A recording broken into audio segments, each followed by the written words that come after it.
در مرکز شهر دوشنبه به ویران کردن بینای پیشینه ریاست جمهوری تاجیکستان که بیشتر با نام قصر پرزیدنت مشهور بود آغاز کردند.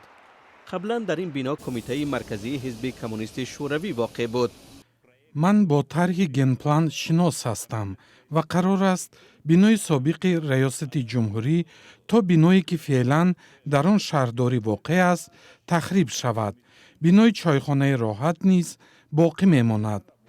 بعضی از ساکنان و مورخان و کشورشناسا به ضد ویران کردن بناهای قدیمی در دوشنبه هستند. آنها میگویند که در شهر بناهای کهنه و تاریخی خیلی کم مانده است. غفور شرمتوف محقق تاریخ دوشنبه است و میگوید که عملکرد اخیر مقامات سیمای پایتخت را به طرز تغییر میدهد که دیگر برای سیاحان خارجی جالب نخواهد بود. تا حال تنها چیزی که ما به سیاحان نشان میدادیم این مرکز دوشنبه بود. همکنون مقامات بار گناهی از بین بردن تاریخ شهر ما را بر دوش میگیرند. حلیم سعیدوف آموزگار مکتب میانه رقم 46 از ناحیه ورزاب را در نزد بینای پیشینه ریاست جمهوری واخوردیم. وی میگوید این بنا را از جوانی در یاد دارد و ویران شدنش خاطره ها را نیز از بین میبرد.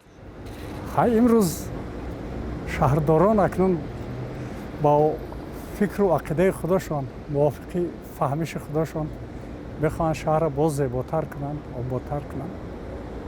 لیکن دیگر جایها در نزدیکی اطراف شهر را وسیع کردن این شهر که از حساب ناحیه‌های همسایه پایتخت اگر در همون جایها بناهای نو میساختن و این شهر کهنه تاریخی میماندن و فکرم بهتر و خوبتر میشه. سعید احمد اکرمپور کارشناس مسائل زیست محیطی از شهر دوشنبه نیز خواستار حفظ بناهای قدیمی در پایتخت تاجیکستان است. به گفته وی حالا در شهر بناهایی که در سالهای اولی وجود تاجیکستان شوروی بودند تقریبا نماندند. مثلا من همین شانه پدری من این ارزشش 35 کپک، ولی برای امروزه برای من فرزند برادرم این از $1000 کمتر نیست.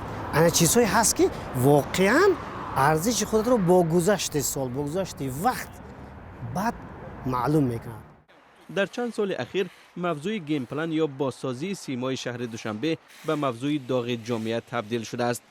منتقدان میگویند این لایحه بازسازی پایتخت تاجیکستان که هنوز در زمان اتحاد شوروی پیشین تهیه شده است بازگوی ارزش‌های ملی و فرهنگی و تاریخی تاجیکان نیست. اما منصبداران و معماران در نوبت خود به این نظرند که تنها 10 بنا را در دوشنبه می شود به عنوان بناهای تاریخی و فرهنگی نگاه داشت. باقی مانده ها به نظر آنها به حیات ساکنان خطر دارند و ظرفیتشان نیز کیها تمام شده است.